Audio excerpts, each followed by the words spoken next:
In the year 1676, a poor tinker named John Bunyan was imprisoned in Bedford jail. While he was there, he started to write one of the most famous books in the English language. And everything is told as if it happened in a dream. I dreamed, he says, that I saw a man with a book in his hand and a great burden on his back. As he read the book, he began to weep. Then, in a lamentable voice, he cried out, "What shall I do to be saved?"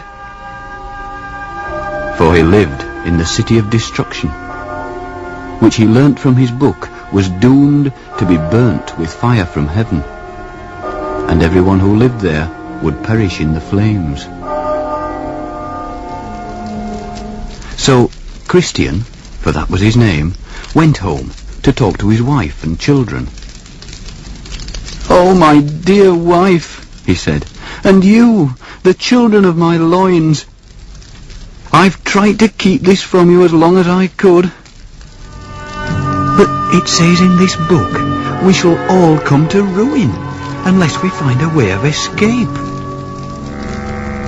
They thought some kind of madness had got into the poor man. And as it was drawing towards night, they hoped that sleep might settle his brains, and with all haste they put him to bed. But the night was to him as troublesome as the day.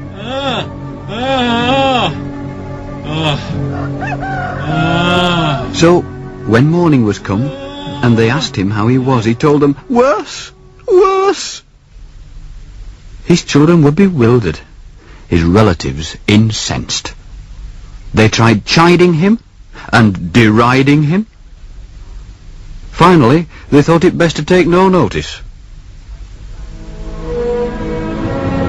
So, Christian went by himself into the fields, still reading his book and carrying his burden. No one would listen to his warning, and he didn't know where to turn. Then, in the distance, he saw a man approaching. His name was Evangelist, and he greeted him kindly. "What are you weeping for?" he asked. "Sir," he answered, "this book in my hand tells me to flee from the wrath to come. Also, I need to get rid of this burden, which is on my back. I fear that it will sink me lower than the grave." Then Evangelist pointed with his finger across the plain. "Do you see yonder wicket gate?" he asked. "No," said Christian. "Then, do you see a shining light?" He said, "I think I do." Then said Evangelist, "Keep that light in your eye, and go in that direction. So you shall reach the gate. Then, when you knock, you'll be told what to do." Without delay, Christian began to run. His wife and children saw him running. They wondered, was he gone for good, and called after him to return. The neighbours also came out to see him run, and two of them resolved to bring him back by force. Soon they overtook him. The name of the one was Obstinate. The name of the other was Pliable. And at first, Christian tried to persuade them to go along with him. "What?" said Obstinate. "And leave our friends and our comforts behind us?" "Yes," said Christian, "for I am going to a kingdom where we shall live forever. Read of it, if you will, in my book." "Tush," said Obstinate. away with your book. Hey, will you go back with us, or no? No, not I, said Christian. Then said Pliable, if what Christian says is true, I intend to go with this good man. For myself, said Obstinate, I will be no companion to such fantastical fellows. I'll go back to my own house. So they parted. Obstinate went back, and Christian and Pliable went on over the plain.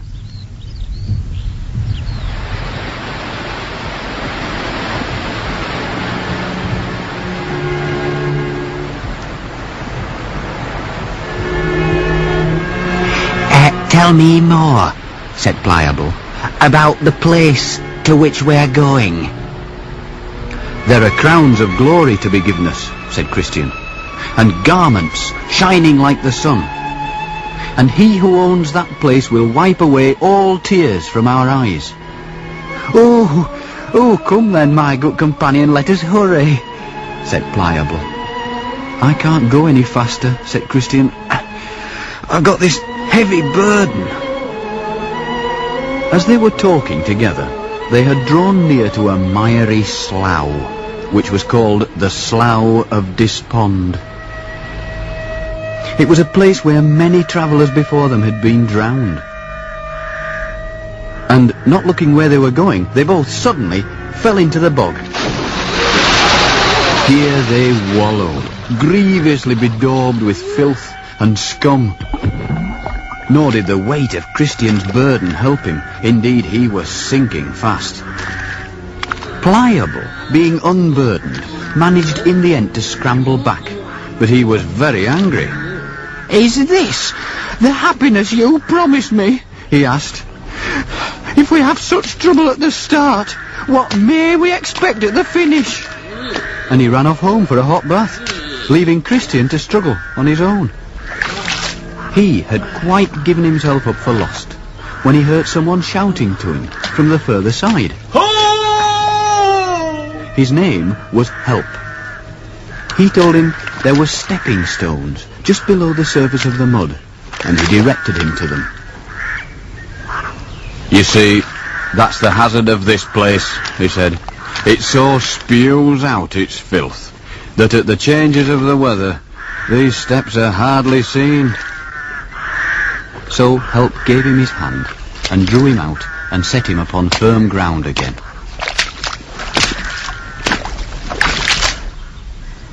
And Christian continued on his way towards the wicket gate.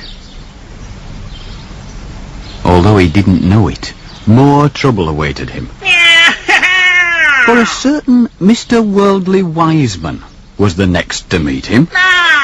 A very inquisitive and self-important gentleman, who dwelt in the town of Carnal Policy, hard by where Christian lived. You don't mind my asking, he said, have you a wife and children? Why, yes, replied Christian, but I'm so laden with this burden that I can't take pleasure in them any more. Who counselled you to start on this journey? A stranger called Evangelist. Ah, I thought so. There's no one more dangerous. He's always misleading travellers. I'm older than you. Let me give you some advice, my good fellow. In yonder village, there dwells a gentleman whose name is Legality. A very judicious man, a man of very good name. He has skill to help men off with their burdens. He has, to my knowledge, cured several who were going out of their wits because of them. Moreover, there are houses standing empty in the village at reasonable rents. The food is cheap and good, and you can send for your wife and children, and all live happily together. Christian was, I fear, all too ready to listen to this Mr. Worldly Wiseman, who now proceeded most courteously to direct him away from his right road. Oh, do you see yonder hill? Yes, very well. By that hill you must go. And the first house you come to is Mr. Legality's. Christian shouldn't have listened to him, for what he had failed to tell him was that the hill ahead was a fearsome mountain. It towered above him, as if about to crush him. Worse than that, there were flashes of fire coming out of it.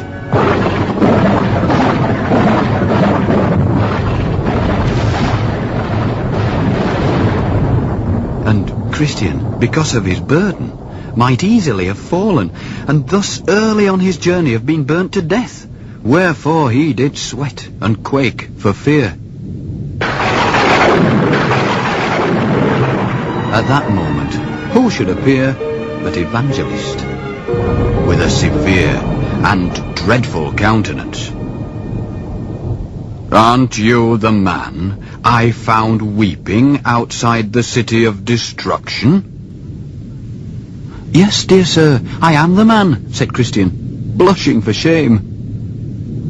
"And didn't I direct you to the little wicket gate?" "Yes, dear sir." "How then is it that you've so quickly turned aside?" When Christian had told his story, Evangelist said, "You have rejected the word of God for the advice of Mr. Worldly Wiseman. But Mr. Legality cannot free you of your burden. Mr. Legality is a cheat." As he spoke, there was a great clap of thunder. And Christian called himself 1,000 fools for listening to Mr. Worldly Wiseman.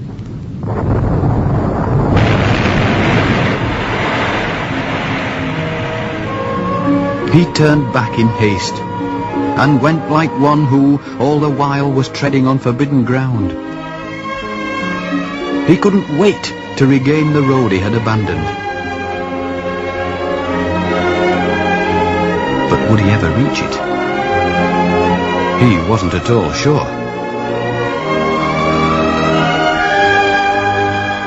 For narrow is the gate, it says in his book, and few are they who find it.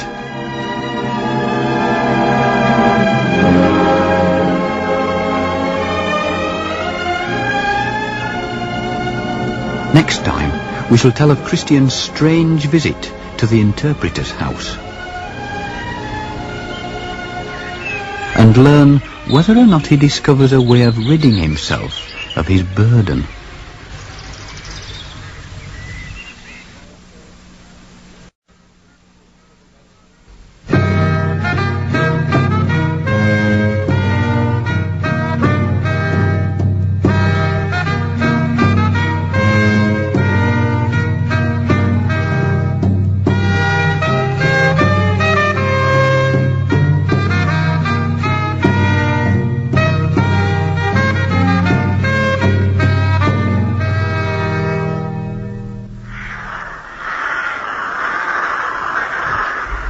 At the very start of his journey, Christian had already been in the Slough of Despond, and strayed most foolishly from the straight and narrow path.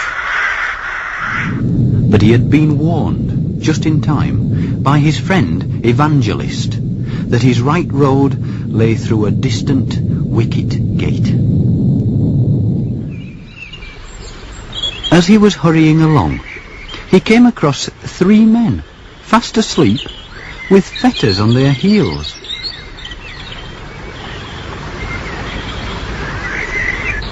They were called Simple, Presumption, and Sloth. Christian knew that to sleep on that particular road was like sleeping in the rigging of a ship when a storm was brewing. "Wake up," he cried, "and I will help you off with your irons." But they only opened one eye at him, and yawned. "I see no danger," said Simple. "Oh, I want to go on sleeping," said Sloth. "Every tub must stand on its own bottom," said Presumption. Then they all three rolled over and went to sleep again. So Christian proceeded on his way, troubled to think that men in such danger should so little esteem his kindness in waking them. We are now to learn how wise it was of Christian to warn them. For as he drew nearer the gate, he saw that it was firmly closed. And even as he reached it, he felt the wind of an arrow swish past his ear and bury itself in the woodwork. Looking round in terror, he now saw on the opposite hill a strong castle with a host of dark, menacing figures on the battlements.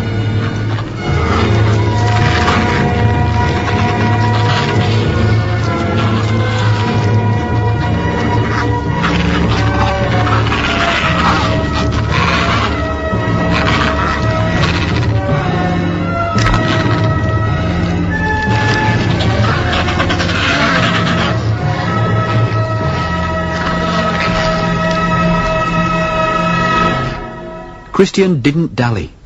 He knocked with all his might. A second arrow narrowly missed him. "Who's there?" asked a voice. "A poor burdened traveller. I come from the city of destruction, and I'm going to the celestial city." To his relief, the gate was quickly opened, and a hand pulled him in. Then Christian asked the guardian of the gate, whose name was Goodwill, "What mean these arrows?" To which he answered, "Yonder castle belongs to Beelzebub, the prince of the devils. Both he and his soldiers will shoot their darts at anyone who tries to enter here. They aim to kill you before you reach safety. You are fortunate to be alive."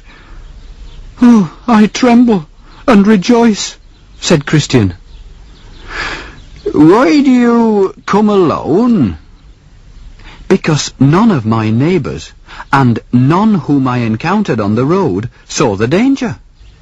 But I'm not one to talk. I also nearly turned aside, persuaded by the arguments of Mr. Worldly Wise Man. And I don't know what would have become of me had not Evangelist met me again when I was musing in the midst of my dumps.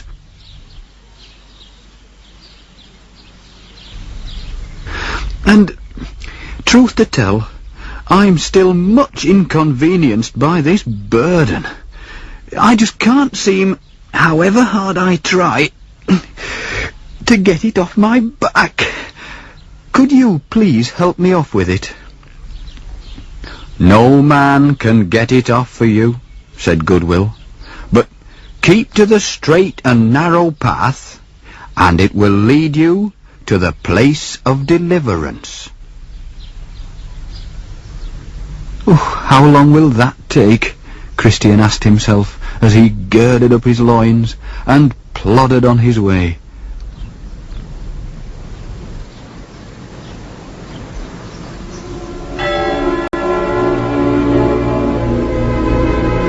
His next stop was to be the house of the interpreter, who, Goodwill had told him, could give him useful lessons for his journey. It was a large and mysterious house, such as one visits in dreams. Its master, in answer to his knock, asked him what he wanted. "Sir," said Christian, "I'm here to seek your help." "Come in," said the interpreter, and I will show you a thing or two. First, he led him into a parlour, which was full of dust, because it was never swept. So the interpreter called for a serving maid to sweep it. But the dust began to fly, and Christian began to choke. Never had he seen such dust, and he groped around blindly. Then he heard the interpreter telling the maid, "Bring hither water and sprinkle the room." And all at once the dust had cleared, and the maid was sweeping it up with pleasure. "This parlour," said the interpreter, "is the soul of a man clogged with the dust of sin. But see how easily, by God's grace, it can be cleansed." Next, he led Christian into another dark room, where there sat a man in an iron cage. He sat motionless, with his eyes looking downwards, and his hands folded together. "Who's this?" asked Christian. "Talk with him and see," said the interpreter. "I was once a flourishing professor," said the man, "both in my own eyes and also in the eyes of others. I was on my way, as I thought, to the celestial city, and I was confident of getting there, but I failed to keep watch. I followed the pleasures of the world, which proved to be an empty bubble.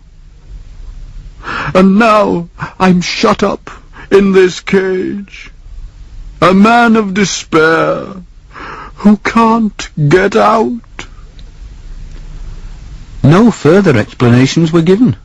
No one said who put him there, but the interpreter whispered to Christian, "Bear well in mind what you have seen."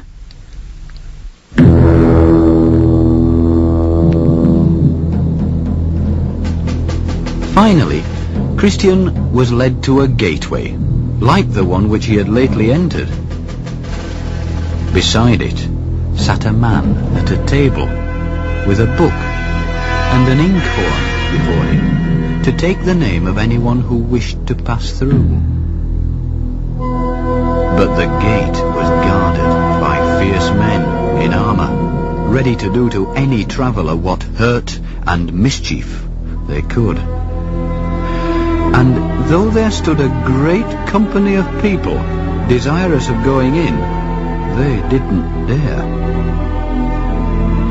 Then, as it were a scene upon the stage, Christian saw a valiant man approach.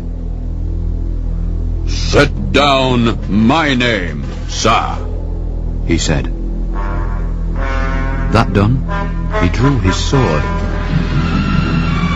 and rushing at the gate, he went to work, cutting and hacking with such deadly force that he cut his way to safety.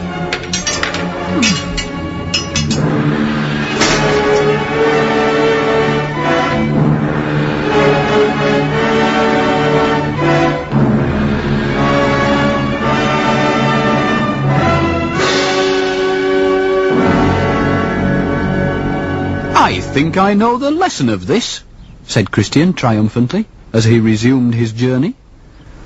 His safety would depend, it seemed, not on cleverness, but on simple courage. How his burden had got on his back in the first place, and why nobody else had burdens, as happens in dreams, we are not told. But never had he been so eager as he was now to be rid of it, and that, did he but know it, was half the battle. The road, from then on, was fenced on either side with a wall, and the wall was named Salvation. Along this road did burdened Christian run. Or should we say he did his best to run, so far as he could, with that load upon his back.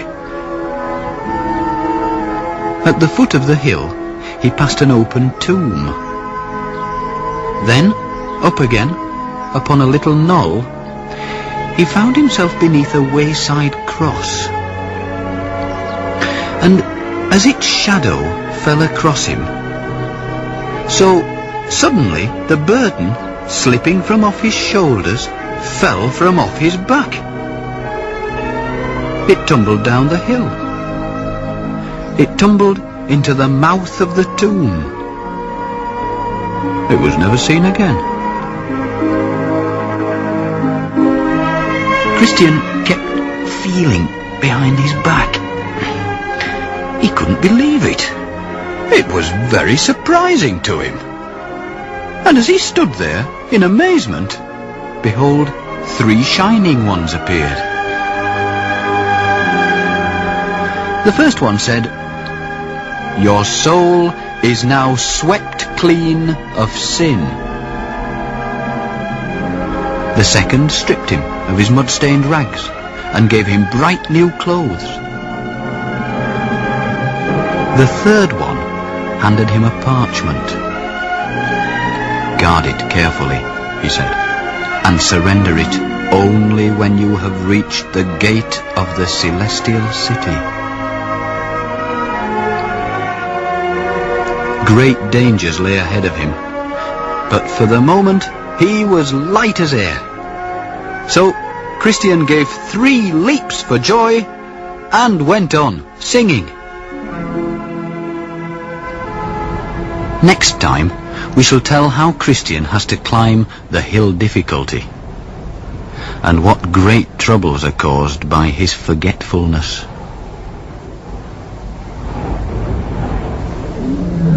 And we shall see if he'll evade the lions lying in wait for him.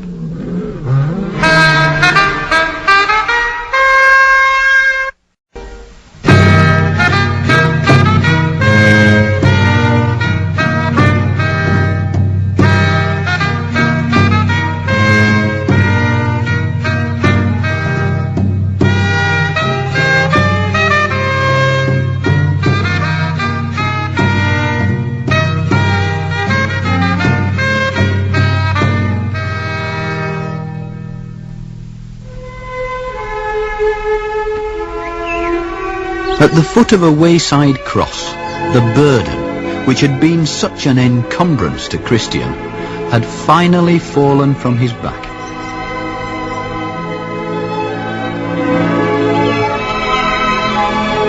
He now set off again, free as a bird and light of foot, along the narrow way.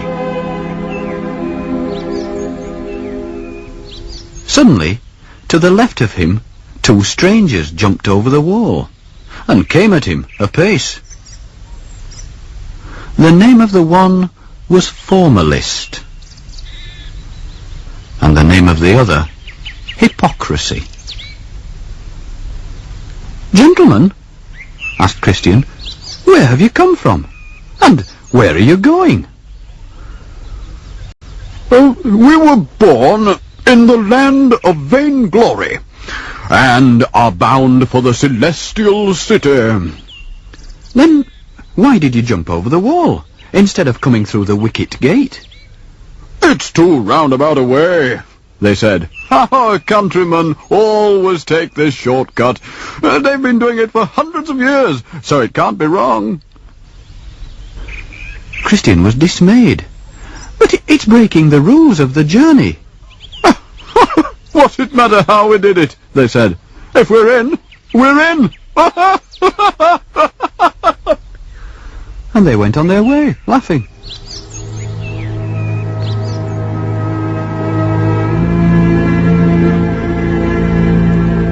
At last they came to a crossroads. One broad road turned to the left.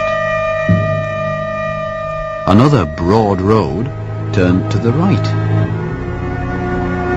while the narrow road went straight on, up the great black back of the hill called Difficulty.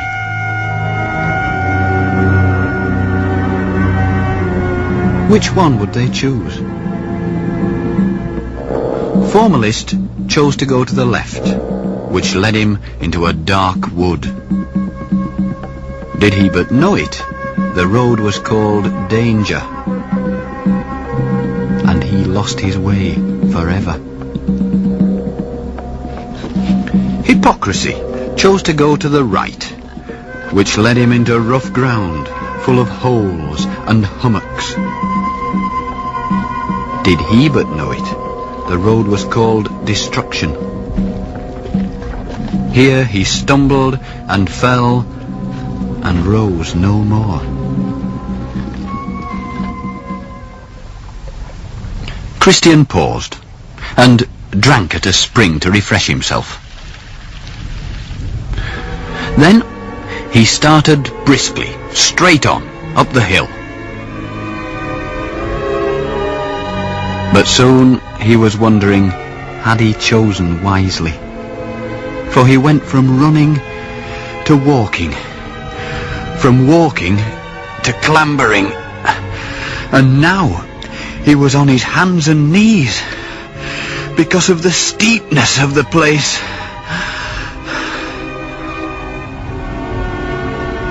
Then, just as he was about to give up, he espied a pleasant arbour, which had been made by the Lord of the Hill for the refreshment of weary travellers.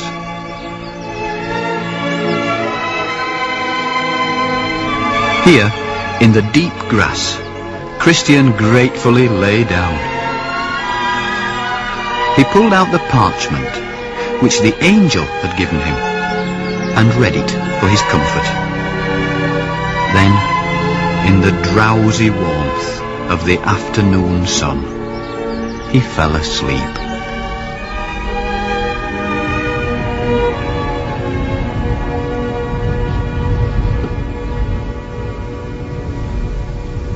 When he awoke, it was late evening, so he quickly rose up and hastened on his way. Then, coming towards him, he heard the sound of running feet. And out of the twilight, two men appeared. The name of the one was Timorous, and of the other, Mistrust. "Sirs, what's the matter?" asked Christian. Timorous answered, "Oh, the further we go, the more danger we meet." "Yes," said Mistrust, "for just ahead there lie two lions. Whether awake or asleep, we know not. But if we come within reach of them, they could easily pull us to pieces." So saying, Timorous and Mistrust ran on down the hill, leaving Christian much perplexed. For he now said to himself, "If I go forward, I shall perish. Likewise, if I go back to my own country, I shall perish. What am I to do?"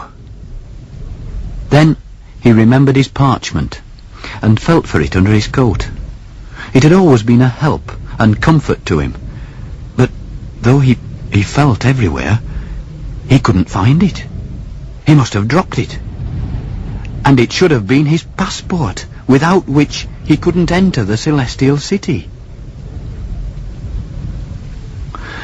As so often happens in dreams, that which he dreaded most had come to pass. He had no choice.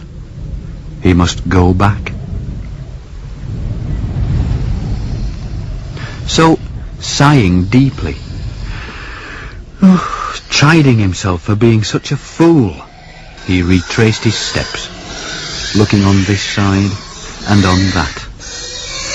It was growing darker all the time, and the night was full of whispers and unearthly sounds. Dark though it was when he reached the arbour, God directed his eye to the place where the parchment lay.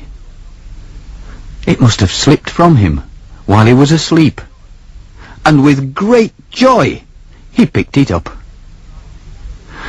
But then he cried, "Oh dear, I have trod the same road 3 times, which I should have trod but once. How far might I have been by now upon my way?" He truly feared that he would be benighted. There were those lions too. They seek their prey by night. "If they should meet me in the dark," he said, "how should I escape being torn into pieces?" And again he asked himself, "What shall I do?" There was still light enough to read his parchment, and this is what he read. "Desire now a better country, that is, the heavenly one." And with these words to strengthen him, Christian resumed his climb.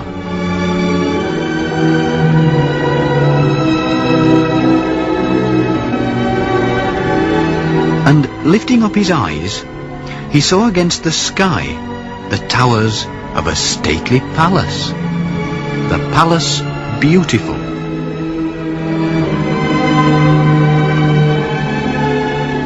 Here, perhaps, he thought, they'll give me a lodging for the night. But before he could approach, he heard close by in the darkness the roaring of the lions.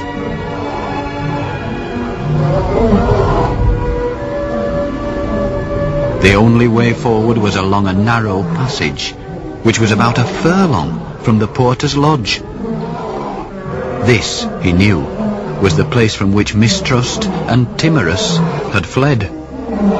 And Christian was never so near to running back after them.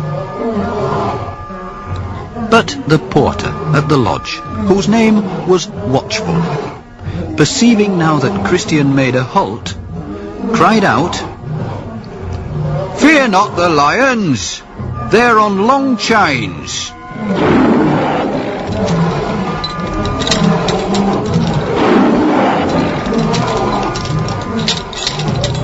"If you keep strictly to the beam of light in the centre of the path, they cannot reach you." So Christian moved on. He took good heed to the directions of the porter. At the same time, he trembled for fear of the lions, for now they were on either side of him, straining at their chains.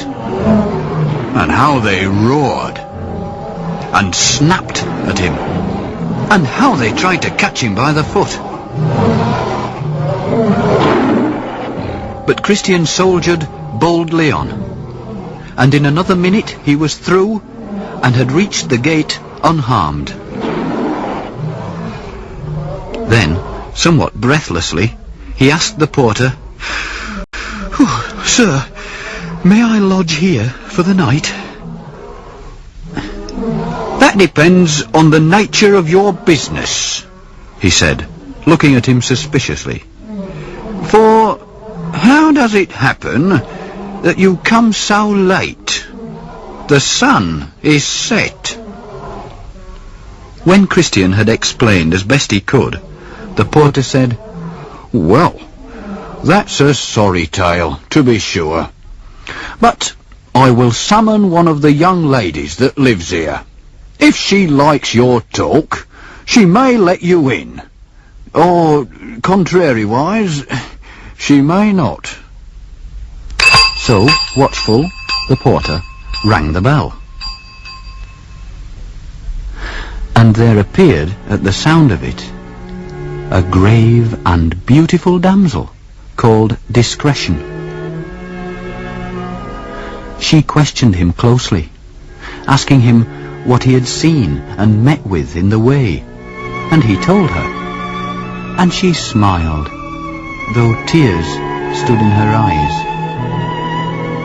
Then, to his relief, she said, "We have to be careful here, whom we admit. But this house was built by the Lord of the Hill for the benefit of pilgrims. So, with the Lord's blessing, come in."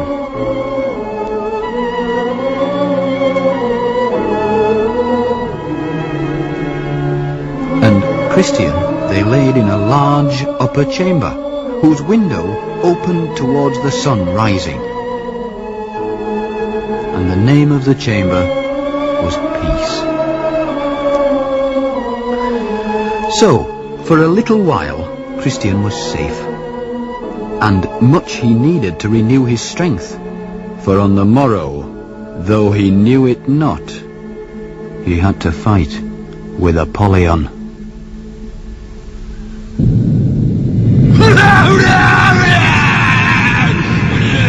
Next time, indeed, we shall tell of the fearful fight with Apollyon, when the foul fiend comes out, determined to stop Christian from continuing his journey.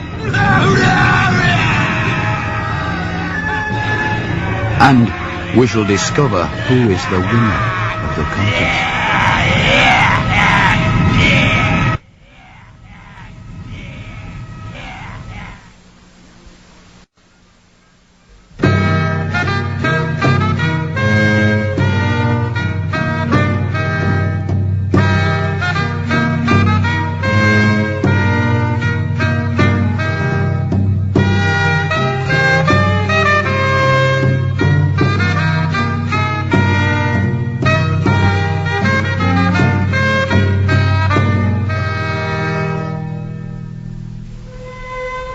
On the previous day, Christian had climbed the hill difficulty, and, after braving the lions which guarded the gate, found refuge in the Palace Beautiful. He had spent the best night of his journey,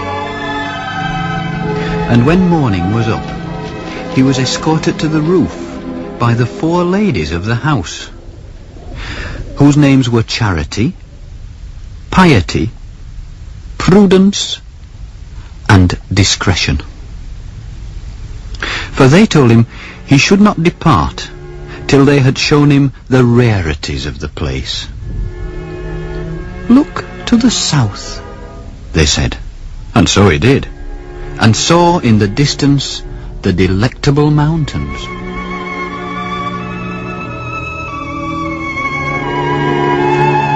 "From the crest of these mountains," they told him, "you can see your first glimpse of the celestial city." Then the damsel called Charity said to Christian, "Have you a family? Are you a married man?" And he replied, "I have a wife and 4 small children." "Then why didn't you bring them along with you, to share in your felicity?" At this our traveller began to weep. "I would willingly have done so, but my wife was afraid of losing the comforts of this world, and my children were given to the foolish delights of youth. So what with one thing and another, to my great grief, they would not come." From all that had befallen him so far, you may think he did prudently to make the journey first alone. The other damsels said as much. And though now he was eager to depart, they counselled him most earnestly to arm himself before he left the palace.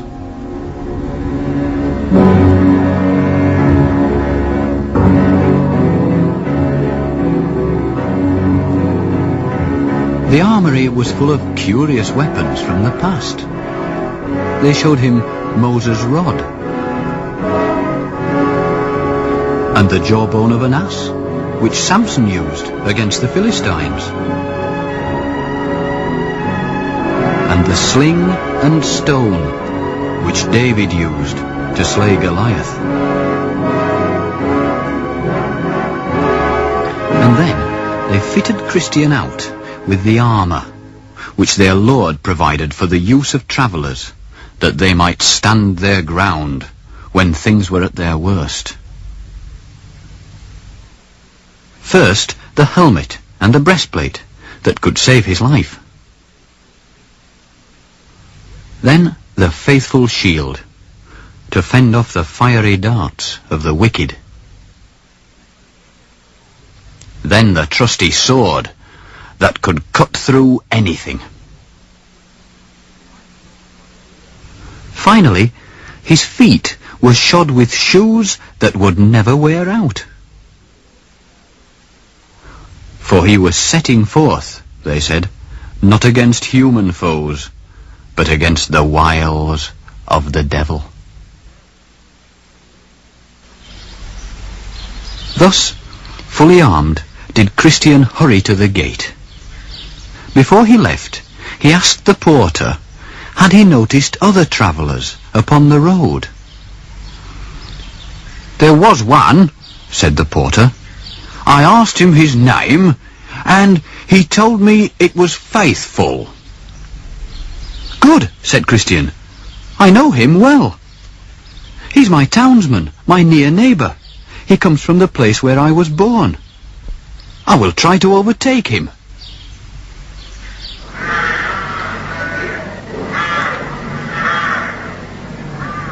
He was not to overtake his friend that day.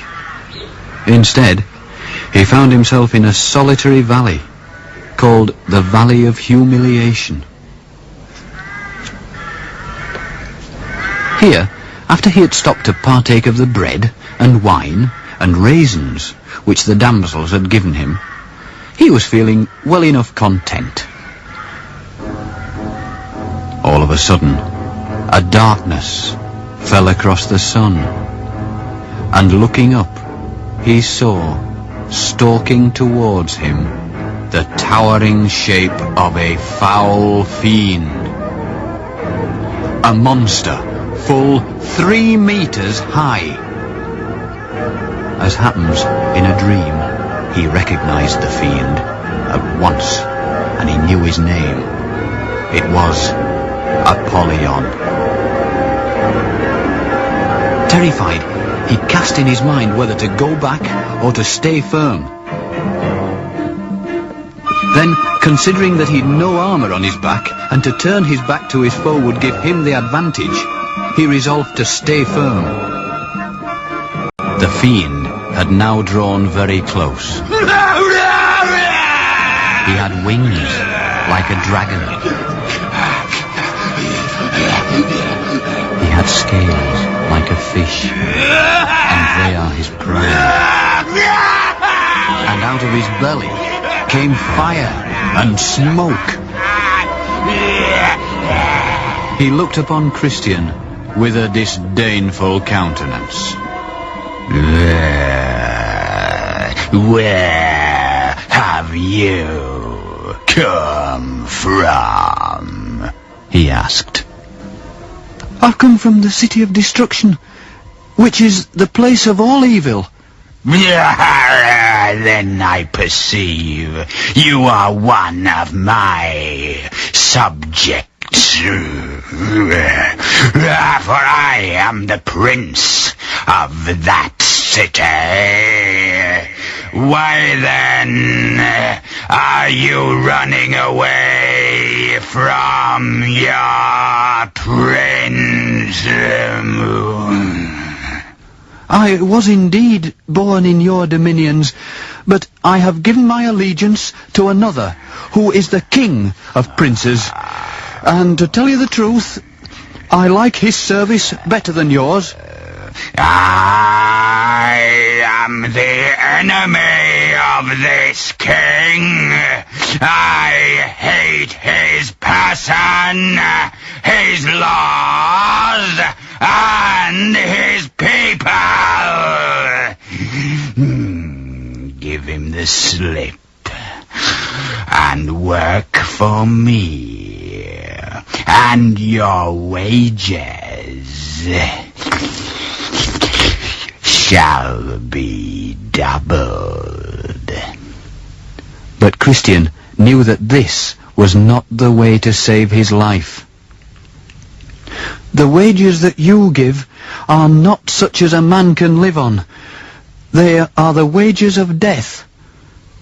Then Apollyon broke into a grievous rage and shouted, "What you say is true! Therefore, prepare yourself to die!" "Apollyon, beware what you're doing," Christian shouted back, "for I am on the king's highway, the way of holiness." But Apollyon straddled the way and barred his path.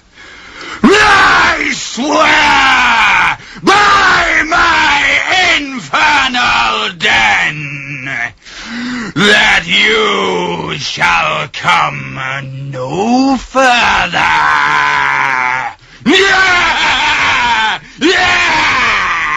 Here will I spill your soul."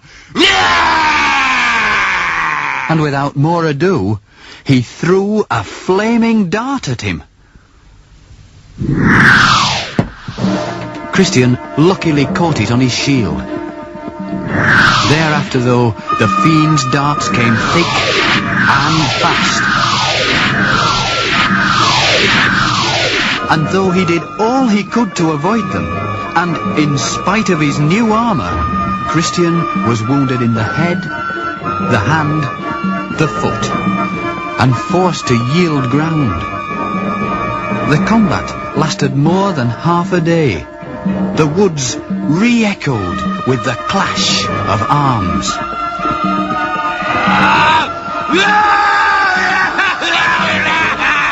You couldn't imagine, unless you had been there, what yelling and roaring Apollyon made, and what sighs and groans burst from the pilgrim's heart.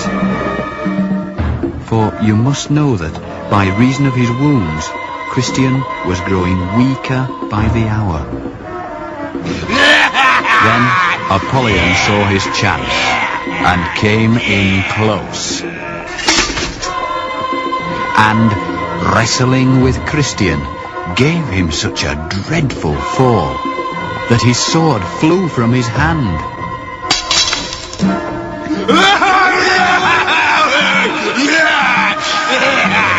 Now I am sure of you!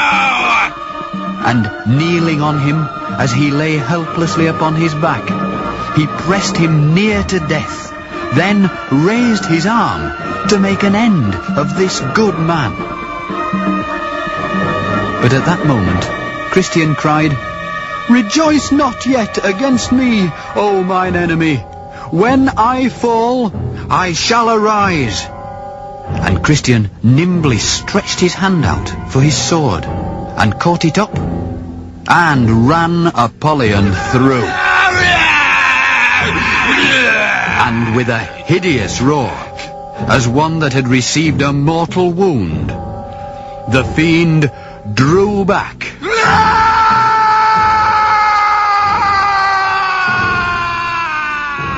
Then, for the first time, Christian smiled. For, looking up, he saw Apollyon spread his dragon's wings and fly away, dripping blood over the fields as he went. But Christian too was bleeding copiously, and if he were to bleed to death, his victory would have been in vain. So, in his mercy, God directed him towards a certain tree, the tree of life, the leaves of which he now applied to all his wounds. And rapidly they staunched the flow of blood. Then, thanking God for his deliverance, Christian went forward to the valley's end. He left his heavy armour there, but kept his sword still drawn in his hand. "For all I know," he said, Some other enemy lies even now in wait for me. Indeed, far worse things lay ahead of him, worse even than his combat with the fiend. Next time, we shall tell how Christian, in the darkness and all alone, enters the dreaded valley of the shadow of death. And we shall find out why the valley has its evil name and reputation.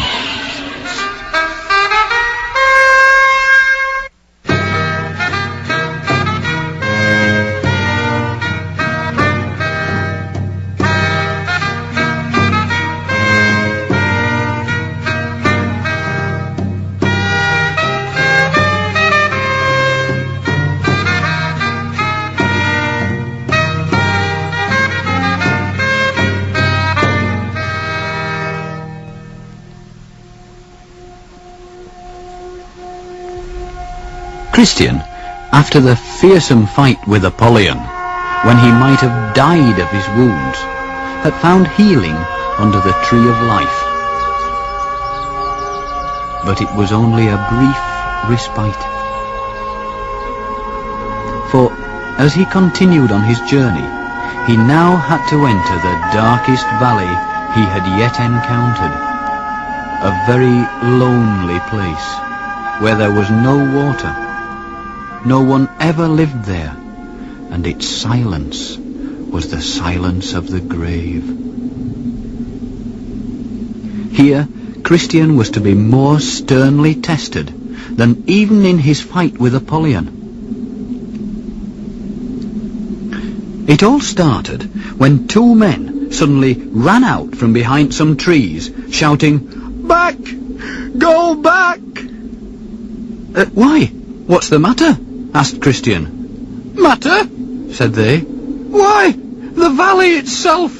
It's as black as pitch down there, and the only sound is the howling of the damned, who, having entered there, have never been able to find their way out.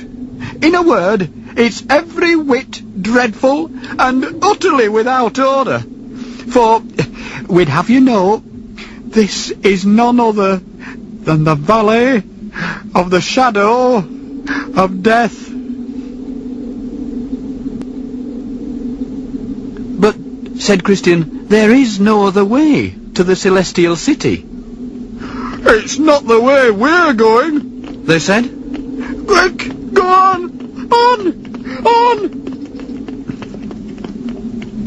And they ran on, past Christian, waving their arms in terror.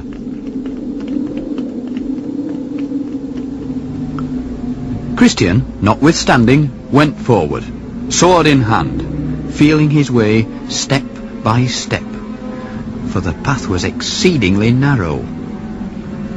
On the right there lay a very deep ditch, into which many had fallen in all ages and perished miserably. On the left there lay a marsh so dangerous that even a good man, if he was sucked in, was never seen again, for he could find no bottom for his foot to stand on. And it was all so dark that when Christian tried to avoid the marsh, he almost fell headlong into the ditch, and he never knew whether his next step might not be his last.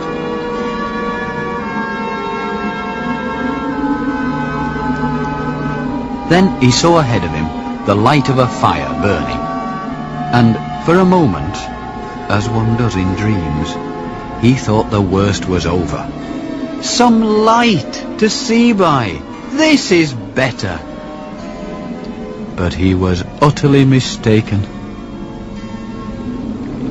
For what he had seen was the very mouth of hell itself, out of which were belching clouds of evil-smelling smoke, which added to the darkness all around.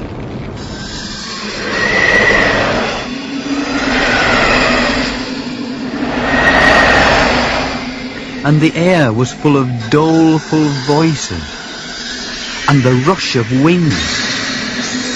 Apparitions against which his trusty sword, with which he had put to flight Apollyon, was of no avail, for they cared not for his sword.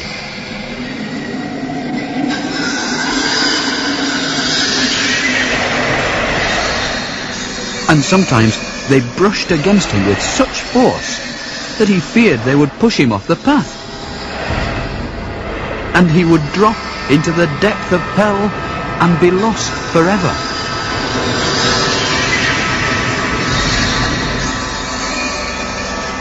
These rushings to and fro were heard by him for several miles together, till he could go no further and dearly wanted to go back.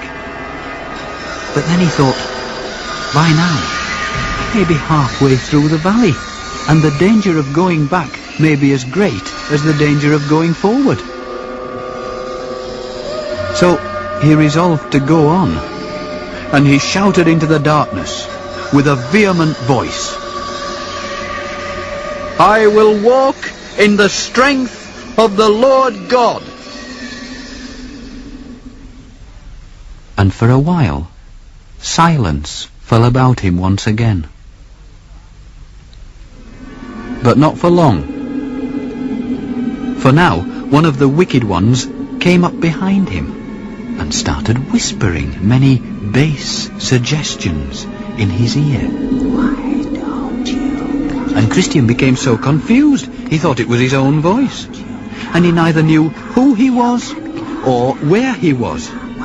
And this grieved poor Christian more than anything he had met with before.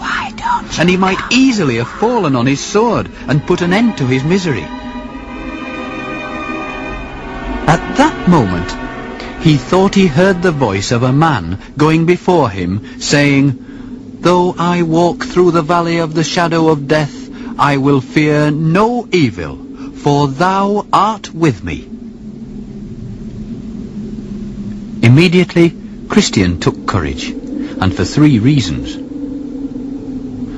1, he gathered from this that there were others who feared God in the valley beside himself.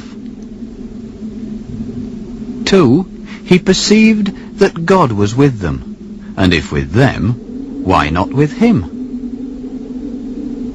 3, he hoped to overtake them and have their company. Moreover, day was dawning, and he could look back. And by the light of day, he saw those hobgoblins and dragons of the pit which had brushed against him in the dark, but all afar off, for after daybreak they dare not come near. The sunrise brought another benefit for Christian, for though the first part of the valley was dangerous enough, the second part was, if possible, even more so. From the hillock where he stood, he could see the path ahead, that it was cunningly set with pitfalls, traps, and secret nets, so that, had it been dark, he couldn't have escaped death, even if it had 1,000 lives.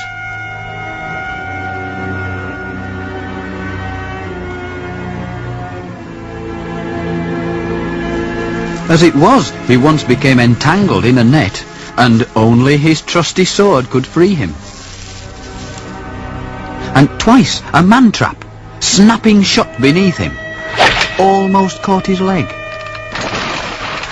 And time again, he nearly fell to his destruction as the ground crumbled under him.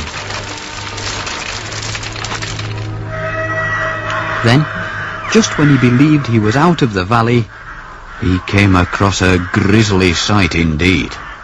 A pile of skulls and mangled bones lying outside a cave.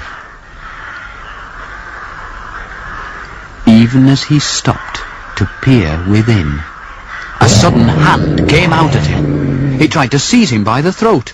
He only just leapt back in time.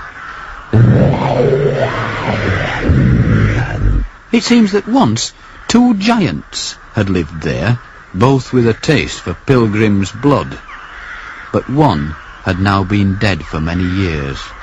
The other, whose name was Pagan, though he was still alive, was, by reason of his age, grown too stiff in his joints to venture far.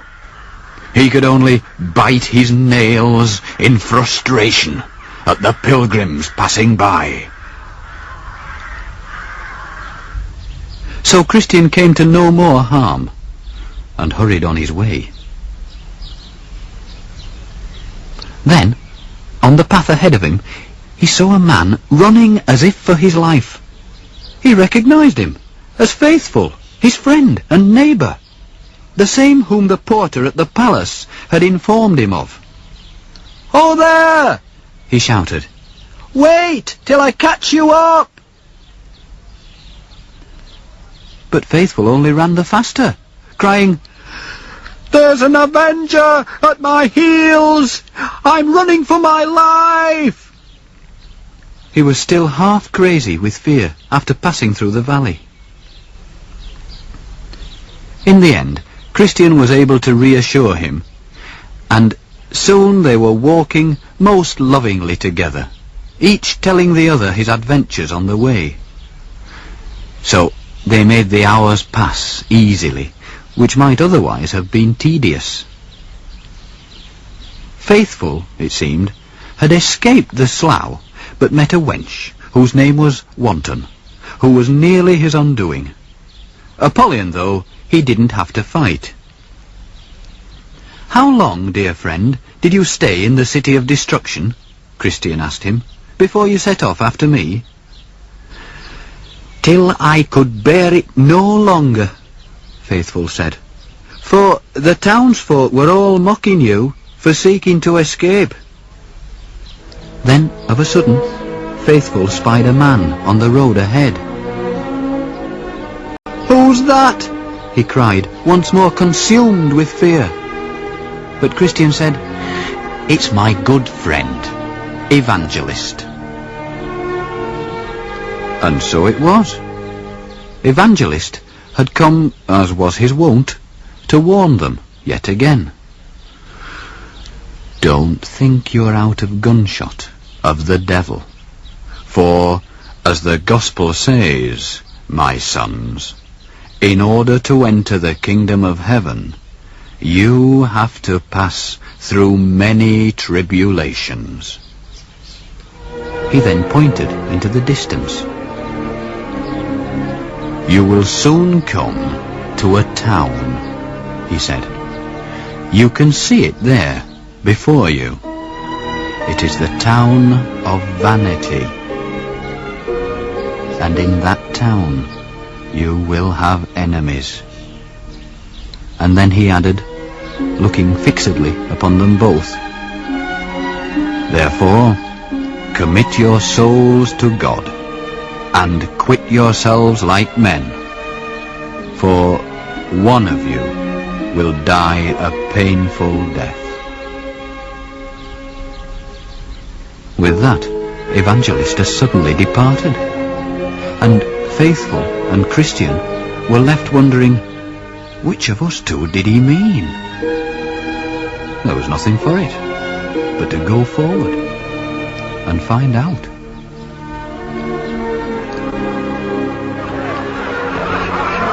Next time, indeed, we shall tell of the vile treatment received by our two friends in Vanity Fair.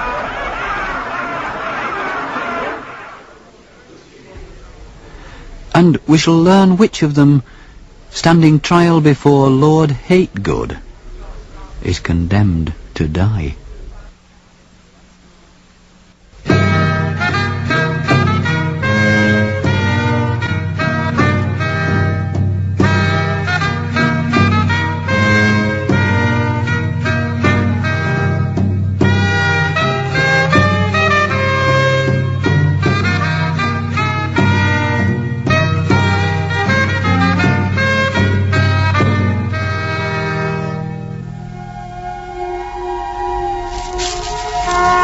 On the previous day, after coming out of the Valley of the Shadow of Death, Christian had overtaken his old friend, Faithful. But their joy at meeting was not to last for long. They now descended into the town of Vanity. They could hear the sounds of a fair, which is held all the year round. It's called Vanity Fair. Most fairs are merry places, but not this one, not for our travellers, for here, Evangelist had warned them, one of them would meet his death.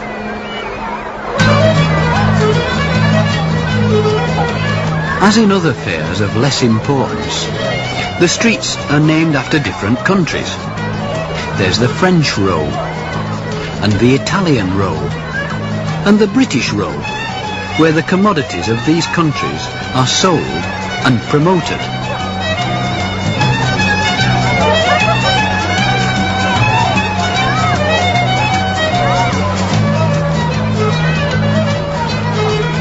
Indeed, there are stalls where every foolish trifle in the world is up for sale.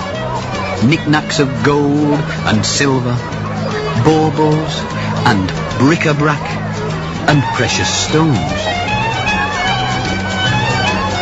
In addition, you could buy titles and honours and preferments to high office and vain pleasures and empty delights of every kind. While moving busily among the crowds are cheats and rogues and mountebanks. The air is full of fearful oaths, and murder, they say, is as common as theft. It is an institution of long standing, artfully set up by the prince of the demons, Beelzebub himself, in a place through which all who are pilgrims and strangers in this world must pass when going to the celestial city. Many, it is feared, get no further on their way.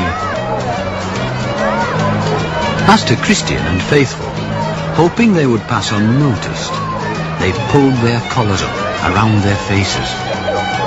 But the rabble were quick to spot them.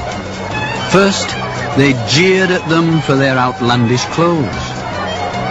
Then, they jeered at them for their foreign accents. Finally, they asked them angrily, "Why aren't you buying our merchandise? Buy, buy, buy." "We only buy the truth," they said, and put their fingers in their ears, and sought to turn away their eyes from beholding vanity. At that, the townsmen were the more enraged, and the noisiest of hubbubs ensued. News of the hubbub presently reached the burgomaster.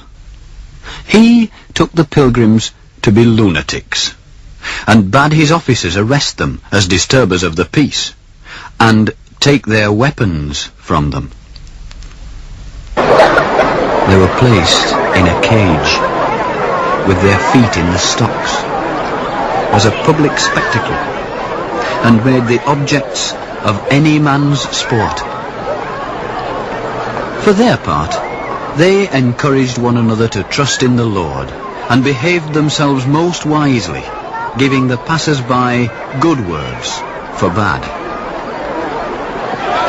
But this further enraged the men of the fair, who now demanded, in loud voices, that an example should be made of one of them, and he should stand trial in court.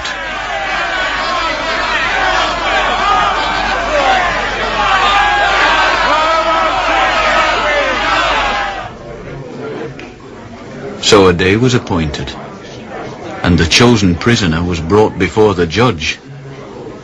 The judge was Lord Hategood. The prisoner was faithful, and witnesses were called. Order in court. The first, whose name was Envy, took the oath.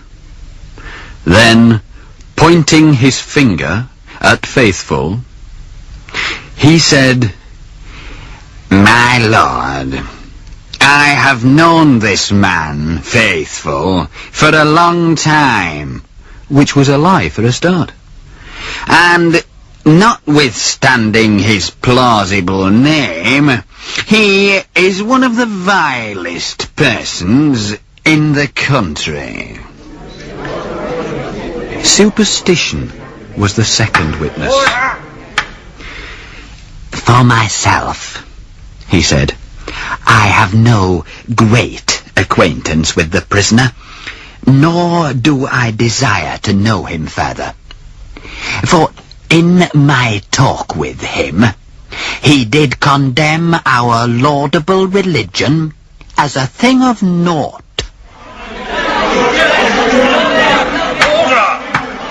The third witness was a Mr. Pickthank.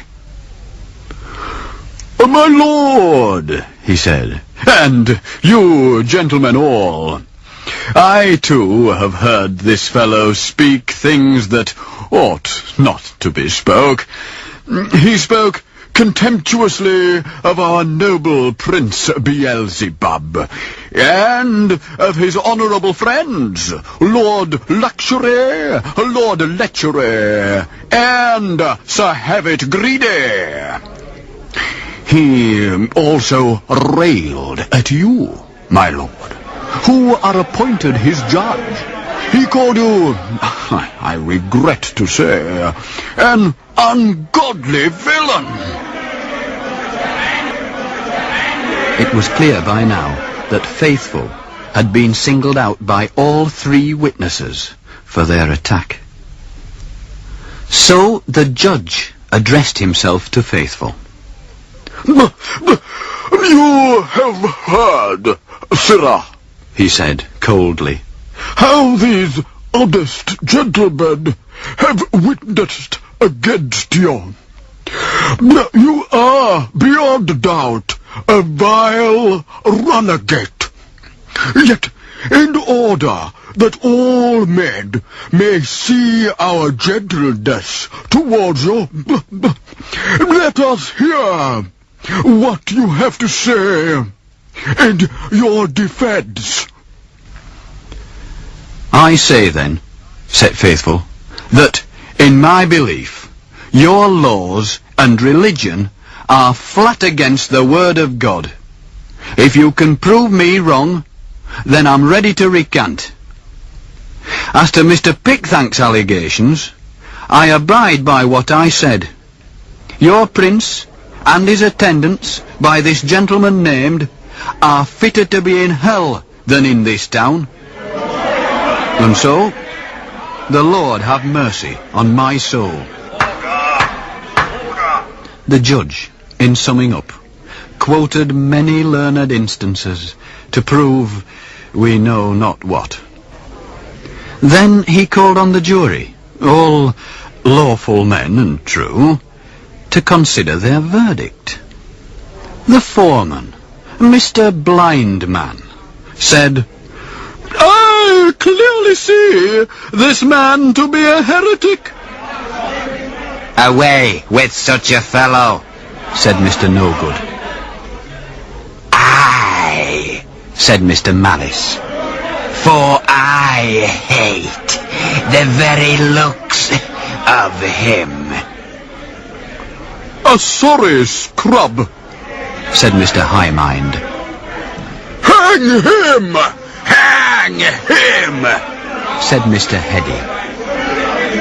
Hanging is too good for him, said Mr. Cruelty. So they found him guilty, according to their laws. And after manifold indignities, they burnt him at the stake. Thus Faithful met his end. But, says John Bunyan, the writer of this account, I saw in my dream that behind the crowds there stood a chariot and horses waiting for Faithful, who, as soon as his enemies had done with him, was taken up into it and wafted through the clouds to the sound of trumpets. So, in truth, he fared better than his friend, Christian. He would arrive first at the celestial city, and having been faithful unto death, the king would give him the crown of life.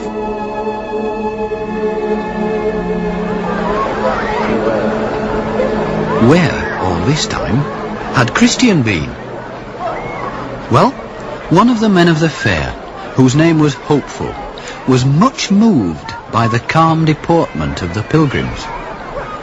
And while the people crowded round to see the execution, he succeeded, as sometimes happens in a dream, in spiriting Christian away to safety. And now, Christian and Hopeful travelled on together. Their way took them near the city of fair speech, and 4 of its untrustworthy citizens came out to salute them, bowing very low. "We, too, are going to the celestial city," they said. We shall be glad of your company." Hopeful was for joining them, but Christian had heard of their city, that it was a place where money ruled and where religion went in silver slippers. He also recognized one of them as Mr. By-Ends, who had many rich relations. His wife was Lady Faining's daughter, and he was friend to Mr. Facing Both Ways and to Mr. Moneylove. So Christian whispered in Hopeful's ear, "I like them not as our companions." And making their excuses, they hastened on ahead. A little off the road was a hill called Luca, and from it a gentleman called Demas shouted out to them, "Ho! Turn aside! There's a silver mine here! With very little trouble, you'll be rich!" "Why, let's go and see," said Hopeful, hopefully. "Not I," said Christian. "I've heard of this place too, that it is dangerous." "Not dangerous at all," said Demas, though he blushed with shame as he spoke. So Christian hurried Hopeful past. By now the citizens of fair speech were coming into view. They had no hesitation when Demas beckoned them. They were only too pleased to dig for silver. "Oh, lead us to the mine," they said. But as they looked greedily over the brink, we're told they lost their footing and fell in, and were smothered by the damps that commonly arise. For certain, they were never seen again. As to Christian, though he'd been prudent then, his prudence didn't last, and he was soon to make a terrible mistake. Next time, we shall tell how Christian and Hopeful take a wrong turning and become prisoners in Doubting Castle. And we shall learn whether there is any escape from the hands of Giant Despair.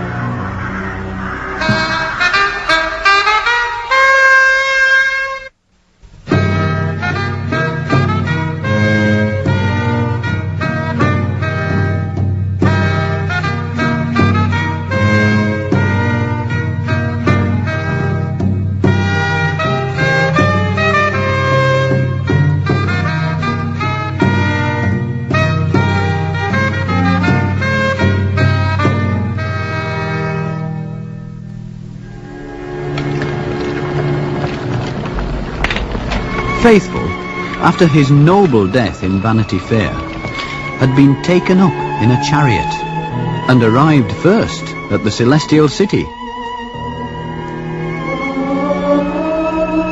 But Christian was not left to travel on alone.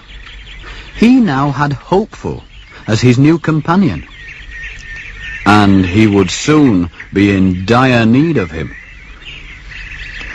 The road ahead was very rough, and their feet were very tender with travelling, and they became much discouraged.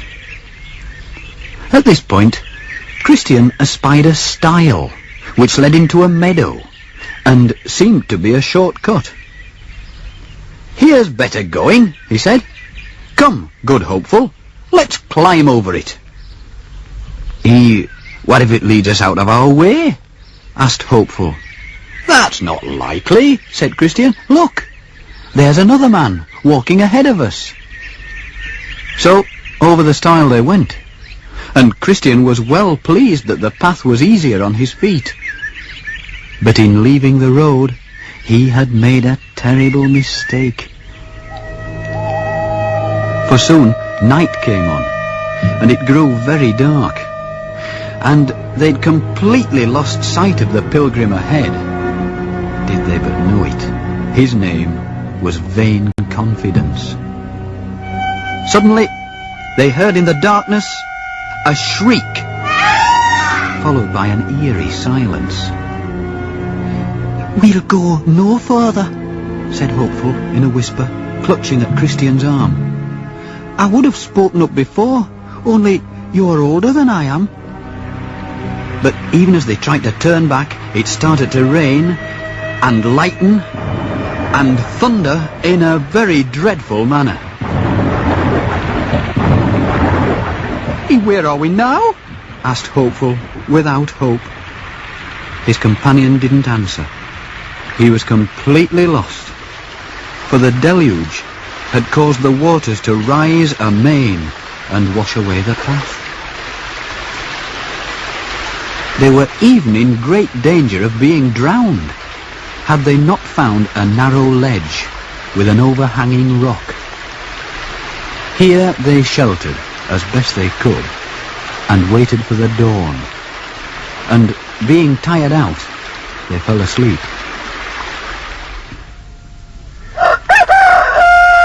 It was broad daylight when they were awakened by a grim and surly voice. "What are you doing?" it said. "In my private grounds."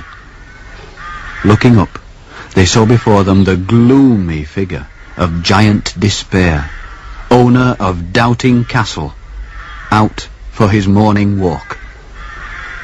"We're just poor pilgrims who've lost our way," they said. "You're trespassing," said the giant, "trampling down my fields. I'll have to teach you a lesson." They had little to say. They knew they were in the wrong, and since he was stronger than they were forced to accompany him. In the light of day, they could now see before them the battlements of Doubting Castle. Here they were cast into a dungeon, dark and stinking. And here they lay, from Wednesday morning till Saturday night, without one bite of bread or one drop of water. No one came to visit them. They were cut off from their friends. No one knew where they were. And Christian realized it was all his fault for taking the shortcut, and this caused him double sorrow. Now, Giant Despair had a wife. Her name was Diffidence. He never did anything without consulting her, and she was even more malevolent than he was. So, when he was gone to bed, he told her about his prisoners, and asked, "What shall I do with them?" "You're too soft-hearted," she said, "what you must do when you get up in the morning is to beat them without mercy."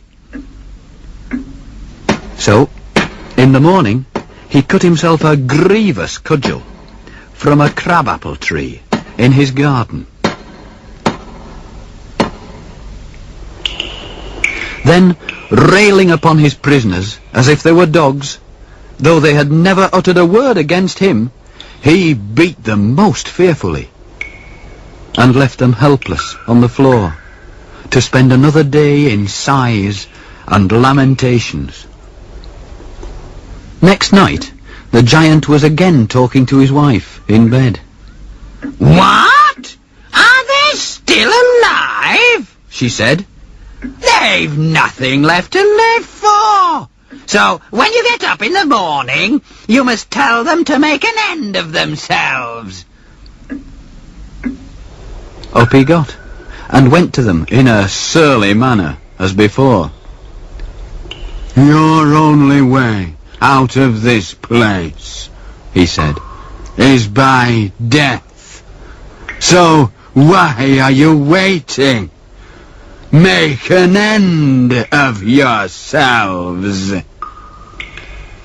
He had thoughtfully provided them with a halter, a knife, and a bottle of poison, so they could have a choice.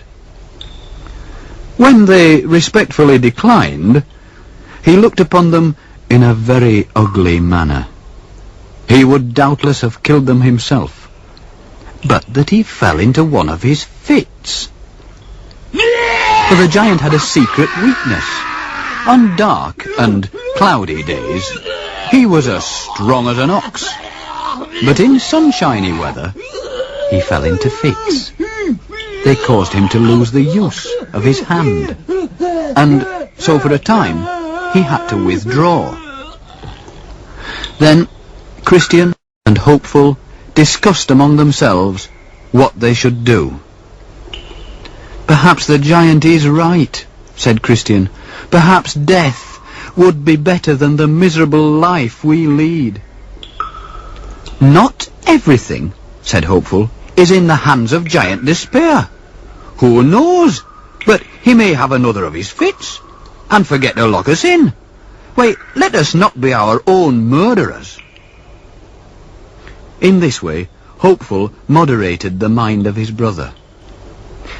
And so they continued together another day in the dark. Then, night being come, and the giant and his wife being in bed, she asked him again about the prisoners. To which he replied, "They are sturdy rogues. They choose to bear all hardships, rather than make away with themselves." "Then here's what you must do," she said. "Tomorrow morning, take them to the castle yard and show them the bones and skulls of those whom you already have dispatched." Up got the giant once again, and took his prisoners into the castle yard, as his wife had bidden him. "These," he said, pointing to the skeletons, "were pilgrims just like you, who trespassed in my grounds. And when I thought fit, I tore them in pieces, as within 10 days I will do to you."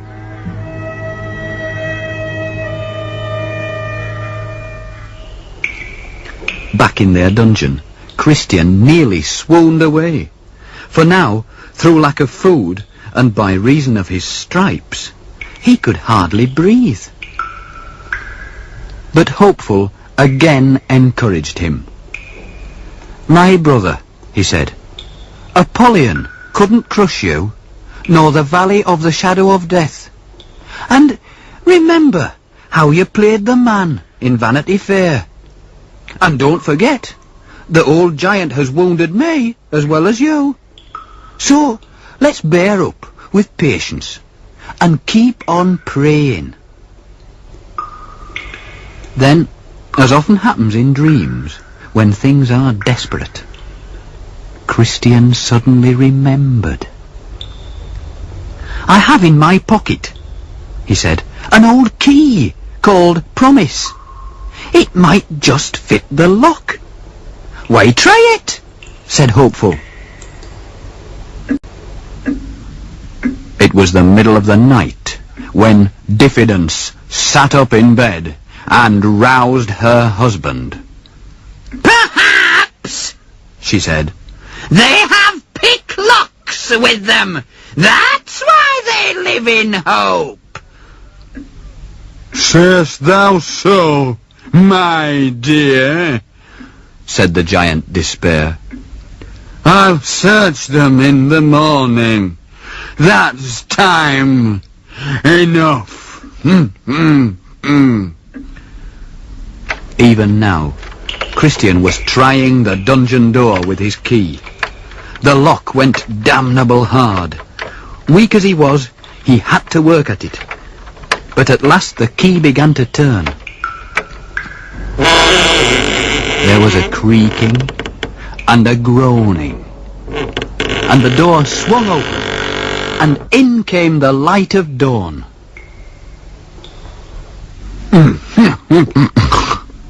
"What's that noise?"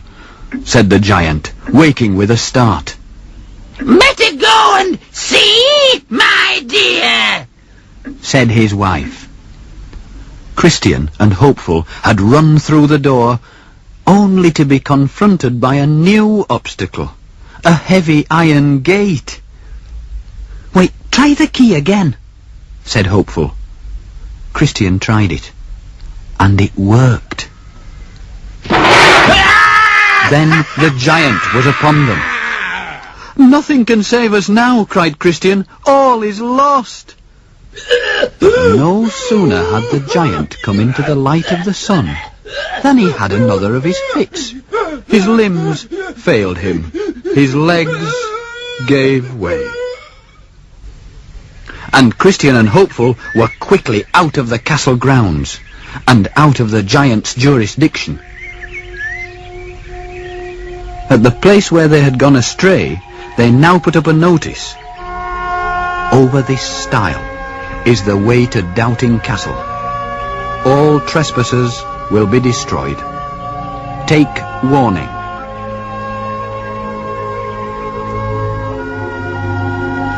That done, they continued in safety on the King's Highway.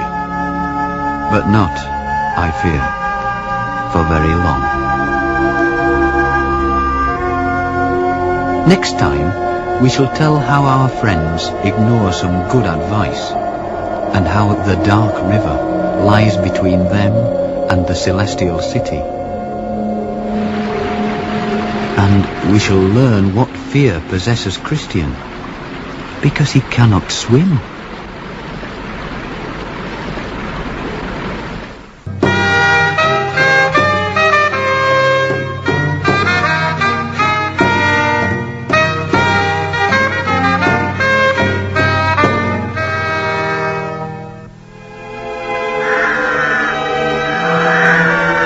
Christian and his new friend, Hopeful, after trespassing in the grounds of Giant Despair, had been lucky to escape from Doubting Castle. They surely wouldn't be so foolish as to stray from the road again. For they'd now reached the Delectable Mountains, and what a pleasant change was here.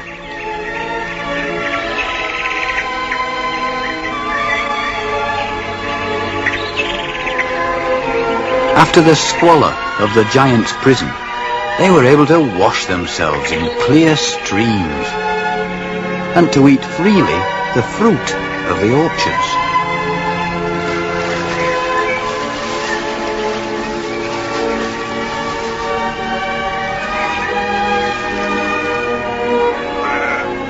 Next, they were met by a party of shepherds feeding their flocks, who led them most lovingly to a topmost peak.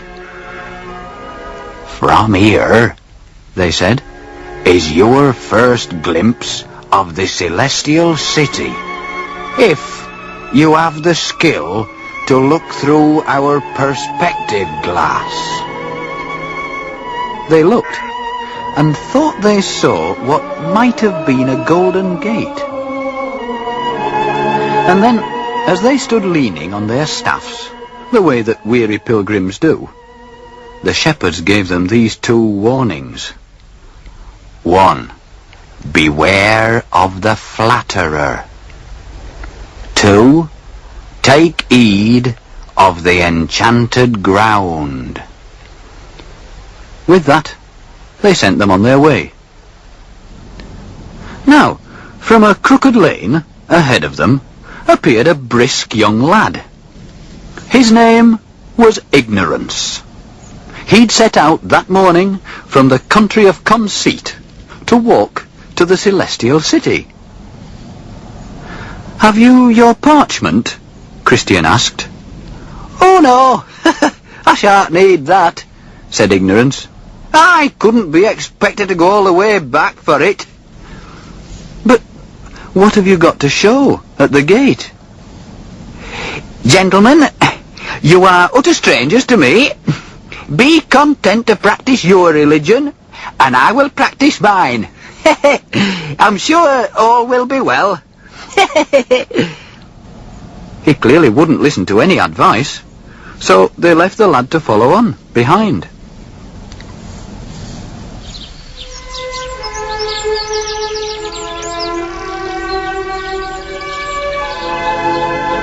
Arriving at a place where 2 ways met, they were wondering which way to go, when behold a man, dressed in white, came up to them. They supposed he was one of the Shining Ones. Hearing they were bound for Heaven's Gate, he said to them most civilly, "I'm going there myself, so follow me." But the road kept bending round and round, till presently they found themselves with the city quite behind them. "This can't be right," they said, and tried to stop. But all too late, for they had got entangled in a net they hadn't seen, drawn across their path. And the more they tried to free themselves, the more enmeshed did they become. As to the man in white, he'd thrown off his robe and was revealed for what he was, a being of malign intent, who mockingly abandoned them.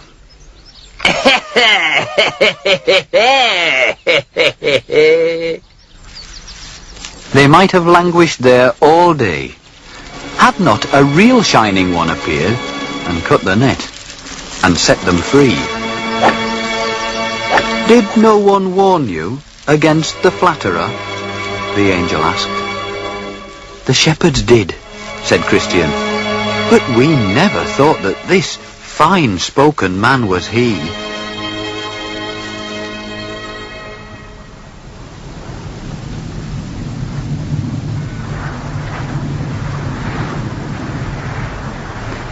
They were back on their right road again, with Ignorance still following behind, when yet another traveller was seen, coming to meet them.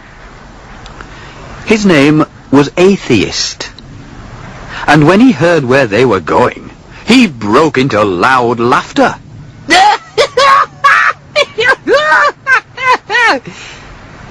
"What's the meaning of your laughter?"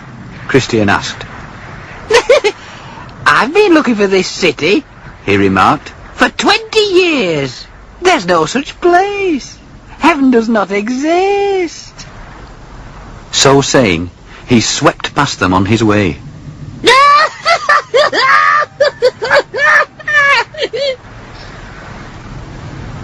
But they knew better, having lately seen the city through the shepherd's telescope. And then, as they were passing through a vale, A gradual weariness assailed their limbs. The air was heavy, as before a storm, and they grew very drowsy. "I can hardly keep my eyes open," said Hopeful to his fellow.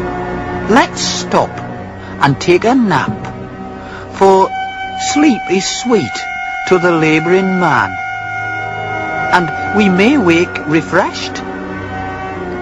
"Equally," said Christian, "we may never wake again, for this, methinks, is the enchanted ground of which the shepherds warned us."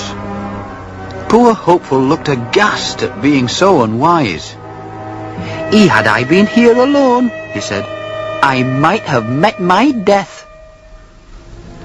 For now indeed it felt as if someone had cast a spell on them, but they were not to be ensnared a second time.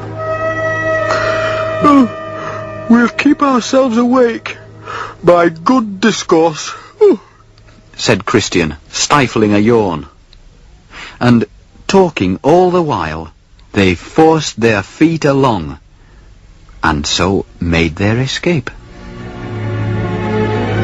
They entered now a country where the air was sweet again. The flowers grew, the birds all sang, and the sun shone night and day. For this was the land of Beulah, where the Shining Ones commonly walked, and it lay upon the frontier of heaven.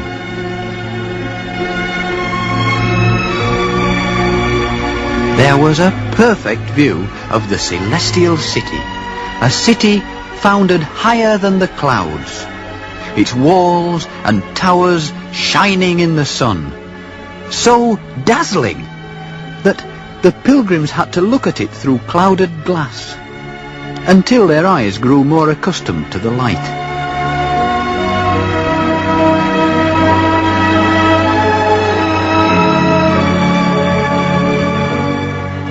Then, just as they imagined they were safely there, they all at once stood still, quite stunned by what they saw.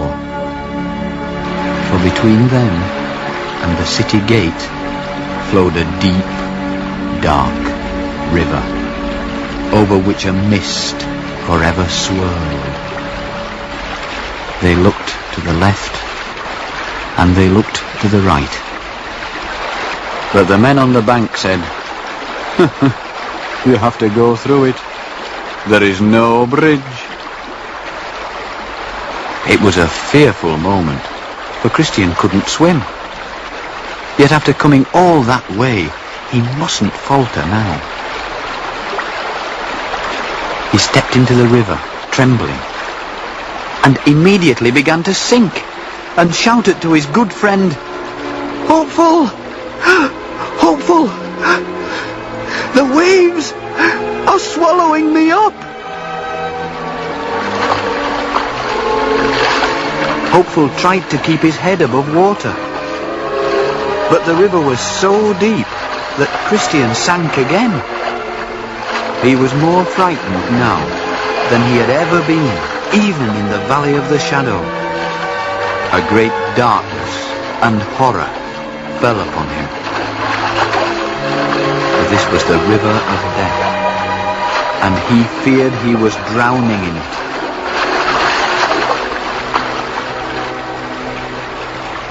But the troubles a man goes through in these waters are no sign that God has forsaken him.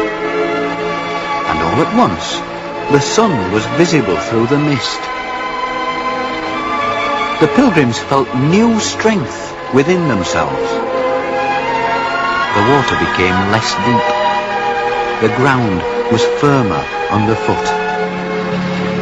And so they reached the shore. Meanwhile, What of Ignorance, who was never far behind, he got over without half the difficulty of the others, and didn't even wet his shoes, for he had met a somewhat dubious ferryman called Vain Hope, who ferried him across. Upon the farther bank, 2 men in shining clothes were standing to receive our friends. It's you they wait for, said Christian to Hopeful. You have been hopeful ever since I knew you. Why, and so have you, said he to Christian. But no one was there to welcome Ignorance. He had to climb the path alone. Then, as the pilgrims neared the gate, the whole of the heavenly host must have known of their arrival, for they were greeted by the king's own trumpeters, who made all heaven echo with their sound. But when Ignorance knocked to be admitted, the men above the gate looked down on him and said, "Where is your parchment roll, my friend, to prove that you have come by the right road?" He fumbled in his coat, but having nothing, as we know, stood silent underneath their gaze, and sorrowfully turned back.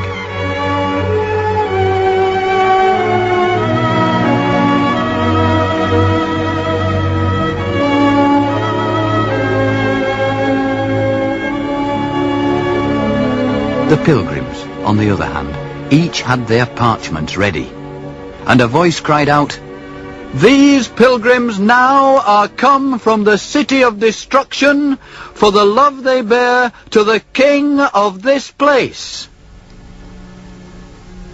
So the gates of heaven opened to them, and they entered in. And, writes Bunyan in his book, I was able to look in after them. I saw the streets were paved with gold, and in them walked, with crowns upon their heads, the company of just men, made perfect. And the bells of the city rang for joy. For Christian and his fellow had come to their true home.